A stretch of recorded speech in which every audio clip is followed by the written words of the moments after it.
bets. We are presented by our partners over at Bet River Sportsbook. My name is Rob Dawson. I am honored to be joined today by LSU Tennis's biggest fan, one and only Jimmy. Jimmy, what's going on, my man? How you doing? Man, we are fired up here in the South. This is what we live for, man. A de facto SEC divisional semifinal doubleheader on Saturday. If I could spit all of that out, it's going to take a lot for the winner of Georgia Tennessee not to make it to Atlanta. Going to take a lot for the winner of LSU Alabama not to make it to Atlanta as well. So, both over a touchdown. So I'm thrilled to get into that with you. You are definitely our Southern correspondent here on the Field of 12 Best Bet show. I live in New Jersey. Greg lives in Michigan, so you are boots on the ground down there in the South. We're going to talk about that. We got to get into Tennessee, Georgia. We got to get into Alabama, LSU. We're going to talk about some of the teams that were put at the top of the playoff rankings. A lot of them are on the road this week, and I think there are some interesting spots there to kind of get into. But first and foremost, before we do any of that, Jimmy, I want to talk about I want to get your reactions on some of the rankings and how they came out, but specifically in terms of the way that we can kind of capitalize on some of the value in the futures market now. For me, well, I'll tell you right now, first, LSU's too high. They should be in the mid-teens. And they're an interesting team because I don't think anybody has improved over the last two games like LSU has. That's a first-year coach. We see that, and that's what you prioritize. Whether you're the athletic director, a fan, or whoever, how do we progress, develop over the course of the season in year one? And it is clicked, and we'll talk about some of the details why later. But they're number 10 in the poll. They are in the Vegas poll. Their point spread value is number 23.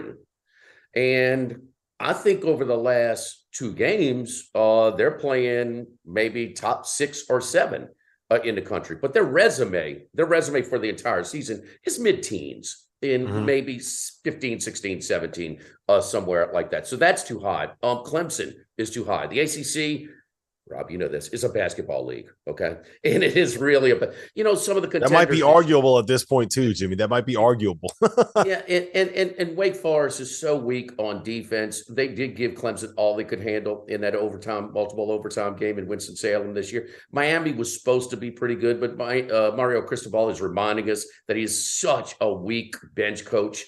And so, they're too high. For instance, Michigan is below. Michigan on the point spread value would be a 6-point favorite on a neutral field right now over Clemson. So Clemson is too high. And that's why we talk about Dabo Swinney may have the best job in college football, because he can recruit at a high level, which we've seen him beat SEC teams for championships, but he also has the easiest path to the college football playoffs. So we have Kevin Sumlin on our After Dark show, and the thing that he loves to say is Clemson is a place where you can recruit SEC players and play an ACC schedule, which is pretty much the best job that you're going to be able to find. Clemson right now. I think that's why Lincoln Riley's at USC as well. When he was being pursued by LSU, it's an easier path.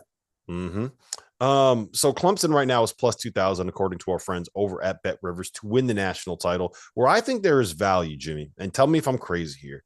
Tennessee at plus 1,100, 11-1 odds right now. They are the number one team in the rankings, obviously. They are the number one team in the playoff, obviously. If they beat Georgia, or if they have a great performance on the road against Georgia on Saturday, you're never going to be able to get their future at a better number than what you can get it at right now. And I don't know about you, but I've seen enough out of them to believe that this is a team that can do something like beat Georgia today, win the SEC championship, and then go and find a way to win the college football playoff. I don't think that the gap between them and Georgia should be so. Georgia's plus 135, Tennessee is plus 1,100. To me, that gap is way, way, way too big. Same thing with Ohio State at plus 175. If you are going to bet Tennessee to win the national title, now is the time to do it. You're never going to be able to get a better number. So if you believe they can win it, you got to get in now. Yeah, if they do win, they're in. Okay, that's for sure. But you're gonna have to have. If they lose, they may need some help. I think it's fairly priced. I understand what you're saying, but if they lose, and look at the look ahead number on this game last week. This time last week was 12.5.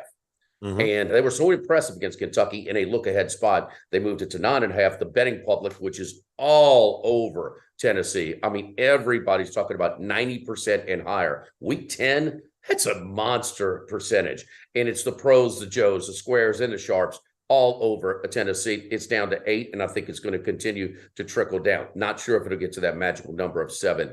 I think the value is, I hate to say it, I got this LSU shirt on, but is Bama. And I still think Bama is going to get there. Bama, if they play Georgia in the SEC title game, pick them. Even Steven, it's going to be a pick 'em game. So, you know, when Tennessee was about to play Alabama, I said the value is on Hooker at Heisman. Well, if he wins Saturday, that's a wrap. It is over. Mm-hmm. He's got it. And you've seen that how he went from 14-1 to 2-1 after the Alabama game. So I think it's a fair price. If you're going to bet it, yeah, take a swing right now, because they have proven that they're capable of playing with the big boys. I could see them being competitive. I could see them losing by 14 on Saturday. But the one thing is they won't have to go in enemy territory moving forward. It'll be in Atlanta. It will be on a neutral site in the semifinals or final. But yeah, at 11-1, they got a shot. It's basically a three-team parlay, which pays 6-1. So mm-hmm. They got to win 3 basic games that'll be somewhat even. And that's 11-1's a little bit higher. But I think the value more is on Alabama at plus 375. Yeah, I'm with you. All right, so we're going to talk about those 2 SEC games. But before we do, Jimmy, I just want to let you know. See that right there? What's yes. That? The UConn Huskies, baby. Right now, they are 4-5. It's the first time they've won 4 games since 2016. The line right now, how about this? They are favored by 15.5 in an actual Division 1A college football game. UConn is favored by 15.5 points. That line has moved from 11.5 to 15.5. I don't think in my entire life I would have ever expected to see a UConn football line go from 11.5 to 15.5, with UConn being the favorite. Normally it goes the other way, right? The reason that's happening, they're playing UMass this week. Jimmy, there is no team that is more profitable to fade in all of this world, all the gambling world, the gambling planet. There's no one better to fade than UMass football. So I know that line keeps on moving, but you got to back those Huskies, baby. You got to go. Look, get the split sheet for Bet Rivers, and I was like, wait, who is this team? Why are they? Oh, they're playing UMass. It's every week. I'm like, why is the betting public? The secret's out, okay, as far as fading UMass, no doubt about it. But I'll tell you, man, they are improved. And we saw that in the very first game against Utah State this year, and which they covered. So Jim Moore Jr., they did make that hire very early, and he was able to get out in the transfer portal early and try and at least put together a somewhat respectable. Listen, man, how bad were they last year? I mean, remember this game last year? I mean, UConn and UMass, it was awful. So that's how much they are improved from last year. So, hey, continue to fade with UMass. Yeah, I will tell you this. I think that there's an argument to be made that when a total is 40 and the line is 15.5, you want to try to tend towards the underdog in that spot to cover. Don't do it. Don't listen to your head. It's all about listening to your heart on this one, Jimmy. It's all about listening to your heart. Got to back the Huskies, baby. Do you like how I got a UConn plug in there before we talk about Tennessee playing Georgia? You like that? I got it done, man. Dagan's sitting there like, what is going on in this world? All right, let's talk Tennessee, Georgia. We kind of teased it a little bit. We've danced around it. We need to dive into this thing because it is the game of the century, the second one in the span of like 2 weeks. So Tennessee at Georgia, the line there is Georgia -8. The total there is 66. Tennessee is 8-0. Georgia is 8-0. Both teams are playing some of their, I think it's fair to say, their best football of the season at this point. I don't even know where to start. Where do you start on this? And listen, the recency bias is carrying a lot of weight with the betting public here. Like we talked about this line just last week, you could have gotten Tennessee plus 12.5. It opens up 9.5 and it's bet down to 8 right now. Offensively, they're really good. We know that, but they were really good last year. They were 18th in the country in yards per play. They're 5th this year. So as much of their explosiveness and their efficiency on offense last year, it was a lot also with their pace of play. You know, they snapped the ball over 100 times in a bowl game against Purdue. But Hooker is he's so good. 47-4 touchdown to interception ratio. So he's what you want. You want to attack, but you want to be safe. Well, man, you know, the reward for very little risk is what we're all looking for in quarterbacks, and he's been spectacular and moving up the draft boards as he should. Defensively, though, Rob, is where they are allowing them to compete at a national level and not just go to the Music City Bowl or something like that. Okay. They were 61 in yards per play last year. They're 35 this year. That's respectable. And they're getting some stops. And so that's the thing where that has allowed them to kind of take it up another level. Year 2 at Heupel, it's, you know, college football tells us year 2 is a little bit magical. Year 2 for Bob Stoops in Norman, Oklahoma, he wins the whole thing in a rebuilding mode. Year 2 for Urban Meyer in Gainesville, Florida, allows him to win the whole thing in a rebuilding mode. So here we are with Heupel, which was flat out a lazy hire by his former AD at Central Florida when he struck out on some others. But it has worked out beautifully for them. And Hooker, the transfer for Virginia Tech, has been unbelievable. Georgia, though, is a different story. Georgia's not as good as they were last year. You don't lose 15 guys to the NFL draft, and then you throw in a 16th guy, Nolan Smith, who's going to be a first rounder, who's out for this one and the rest of the season as well. Tennessee showed me a sign of maturity that they are ready to be taken seriously on the highest level when they just crushed Kentucky in a look-ahead spot. I mean, they all had to be peeking ahead at this matchup with Georgia. So that tells me a lot. But also, man, this line is just creeping down, and it is, you know, they don't pay the light bill on nothing in Las Vegas. And it just reeks that Georgia at home is going to, you know, they're more of a complete team. They're going to be able to run the ball. They're going to be able to get some stops. I am worried about Bennett a little bit, that he is kind of inconsistent right now. He's been a hot topic of conversation down here in the South as far as, is he a guy to win it all? Well, he won it last year. Jamison Williams going down helped that in the Alabama game, in the championship game. But I'm gonna lean towards Georgia in this one to win by about 10 to 13 points. And I just think that they've been in these spots a little bit more, and I like the line moving in my favor as well. Yeah, so I don't want to be on the side of Georgia, right? I understand how people have, like, we've kind of forgotten about them. They haven't really played a big game since they ran Oregon out of, was that in Atlanta? They ran Oregon out of Atlanta. Yeah, it was Atlanta. So it feels like we've kind of forgotten about the fact that, hey, this team just won the national championship like 11 months ago, right? But I don't want to back them. I don't really enjoy watching them. I don't think that they're fun to follow. I think this Tennessee team is exciting. What I will say is this: I feel like that all your analysis, that come from my head, I think that your take on Georgia is right. But I do think there's value on the under here, because I do think that what Georgia's going to try to do is stifle that offense that Tennessee has. I think they're going to try to run the ball. I think they're going to try to make sure that Hendon Hooker doesn't get on the field. And I think they're probably going to have some success being able to do that. I do think that Tennessee's defense, like you mentioned, is better than people realize. So if I can get under 66, I think that that's probably where I'm going to be. I don't like betting the under. Life is too short to bet the under, but I think that right now that's where the value is. Don't send me any angry text when Heupel's snapping the ball every 5 seconds. Oh, I know. Okay. I know. We just need a couple of those like 13-minute long Georgia drives. For Georgia, yes, it will be a battle of tempo. Georgia does want to play more conventional. Georgia is, I give you Georgia football and I introduce you to Virginia basketball, okay? Fair enough. There you go. All right, let's get into the other game in the SEC. Alabama at LSU. Alabama is favored by 13 points in that one. The total there, 56.5. Alabama is 7-1. They're coming off of, they should have probably shut out Mississippi State last week. They have Ole Miss coming up next. First place right now is on the line in the SEC West. LSU, 2 losses. They got smacked by Tennessee earlier this year. The 1-point loss to Florida State. But you kind of teased this earlier, man.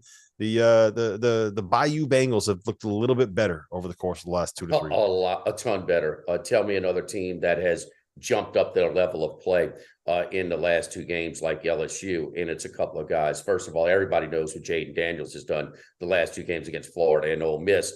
and he's accounted for 11 touchdowns. So 6 with his arm, 5 with his legs. I mean, he is playing flawless ball. The game in Gainesville, first 6 possessions, 6 touchdowns. Now, Florida and Ole Miss are not as good as Alabama on defense. I get you that. But it did allow this struggling offense and the struggling passing game to kind of get in some rhythm and some confidence heading into this. Quite simply, he's letting the ball go as opposed to one read and tuck it and run. They're running design runs for him as well. But another guy as well, it's a newcomer, and number 40, get used to him, Harold Perkins, okay? Rob, I know when you were a freshman in college, you couldn't find your classroom on time sometimes, and you couldn't make this meeting on time. It was more than once. At least that's what I told my professor. Well, so I didn't know where I was going, man. I know that it's May. We're 2 years into this this project. I was a senior telling people I couldn't find where I was supposed to go, Jimmy. Come on. Harold Perkins had a few of these issues as well, and Brian Kelly is trying to instill a culture, a more buttoned up, accountable culture. But he's got to let this guy play. I mean, have you ever seen a press conference after? Coach Lane Kiffin, well, what? You had a 14-point lead. What happened? Well, they started playing 40 more. Jackson Dart, what happened? Well, 40 sure was good as the game went on. He's that kind of player, man. He is really, really something. He's an impactful guy. Place is going to be lit. Don't worry about that. It is going to be on fire. Alabama, we remember the 52-49 game against Tennessee.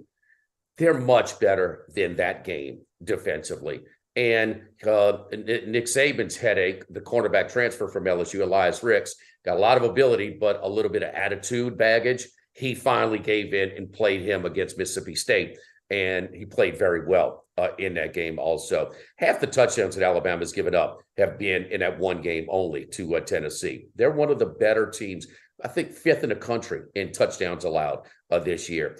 I think Bama wins, but I think this is going to be one of those classics where really you're going to have a lot going. Brian Kelly in year 1 to have his team playing relevant football with something on the line in the SEC to control your own destiny is unbelievable, but it's ahead of schedule. I don't know if this team is just ready for you. I think they're ready to compete. I know the crowd is ready to be a factor in this game as well. And Alabama is not invincible like we've seen sometimes in the past, which makes it a competitive game. I love the points.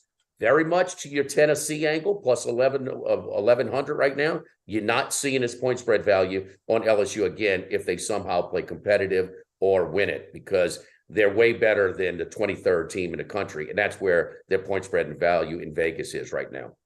So I'll tell you this, Jimmy, and talking with the guys on our After Dark shows, the one thing that constantly comes up when I ask them, what is the craziest environment in college football? They always say first thing, Penn State whiteout games. Number 2, LSU if the game's after 7 o'clock. Doesn't matter who they're playing. It could be anybody. It's just LSU at home if the game's after 7 o'clock. This is going to be a night game, correct? It's the 7 o'clock kickoff. 6 o'clock local time. 6 o'clock local. It's still nighttime. Still nighttime. It's going to be late. So it's nighttime. You're going to have plenty of time to tap into some of the bourbon they can get down there in Baton Rouge. But I will say this. I think that the impact of that is going to be on Alabama offensively. I think you are 100% correct about what they are defensively.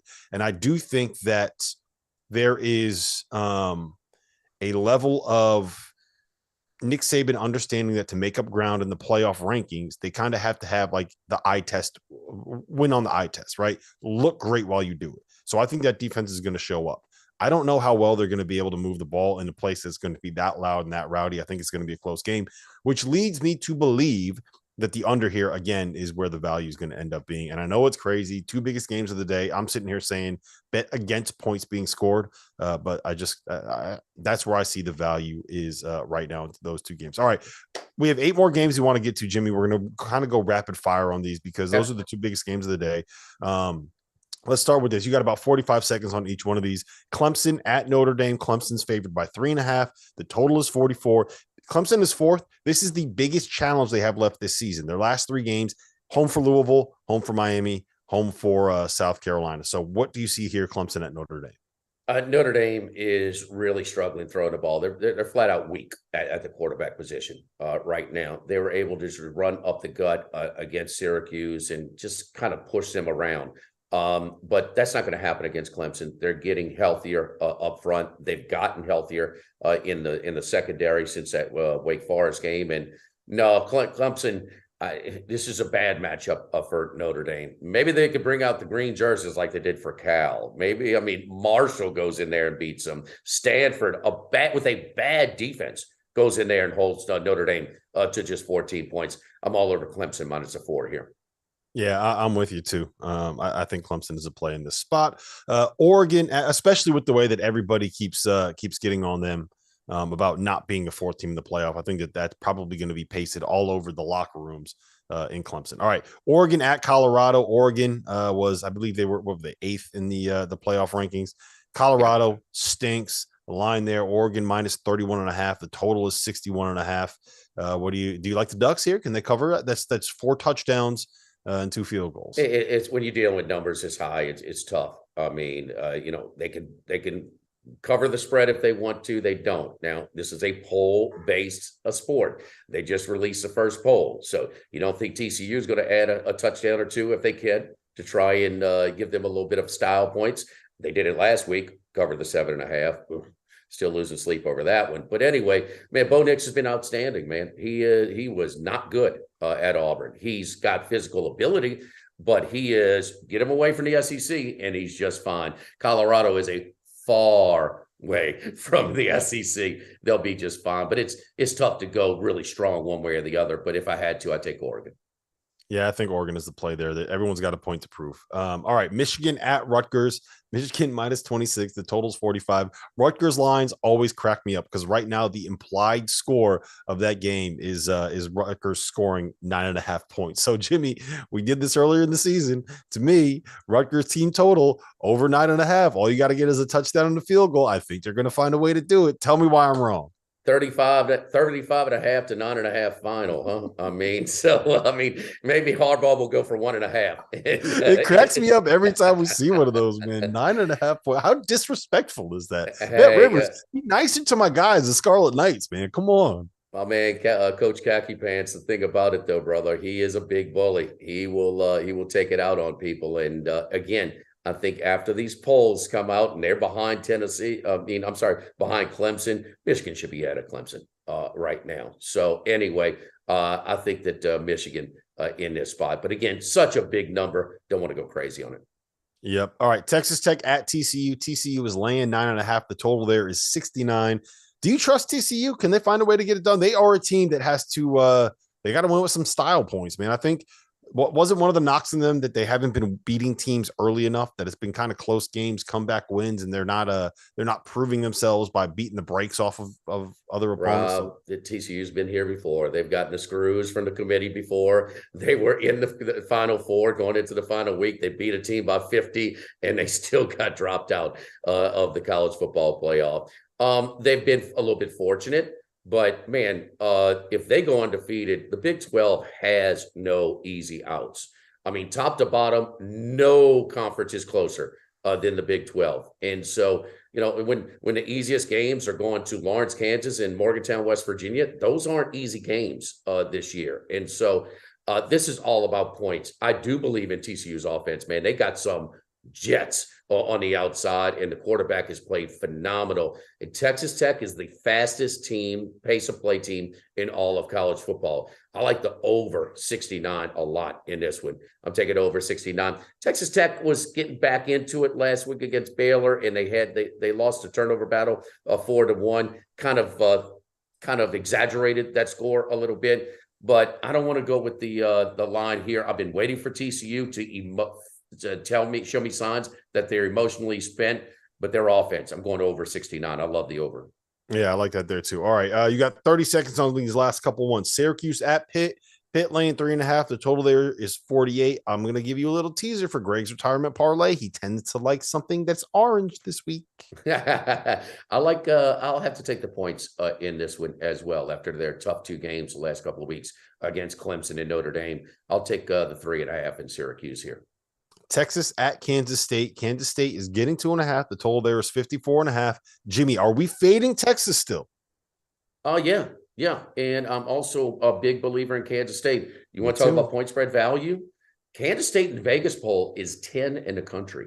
They're good, man. How about 48-0 last week with the backup quarterback? And he's playing well now. He's better than most backup quarterbacks. Adrian Martinez warmed up in that game. If he did not play, if he warmed up in that game, he's close to playing. He'll be available if needed. I like Kansas State at home. I love Kleiman as a coach. He's a very good coach. Here's a little teaser. Kansas State, money line, plus 117. We're going to talk about that in a little bit. All right, Michigan State at Illinois. Illinois is laying 17. Michigan State is going to be missing a whole bunch of dudes because they can't stop fighting people in the Michigan tunnels. Total there is 42. What do you like, Jimmy?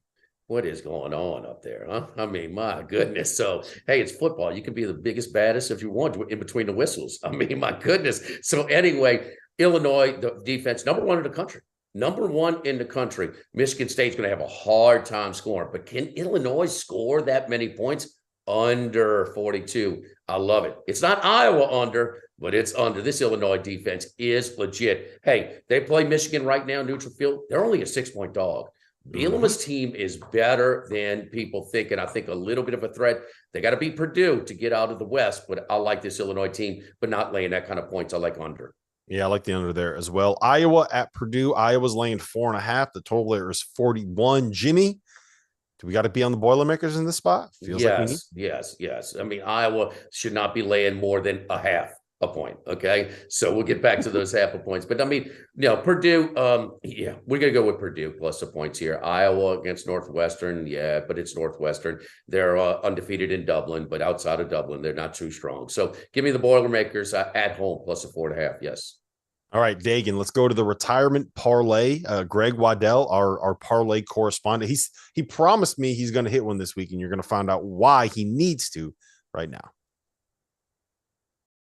Rendition of the retirement parlay. Quick little story time for you. Yesterday, I locked myself out of my house. Not proud about it, but while that happened, I went through all the contingency plans of what I could do.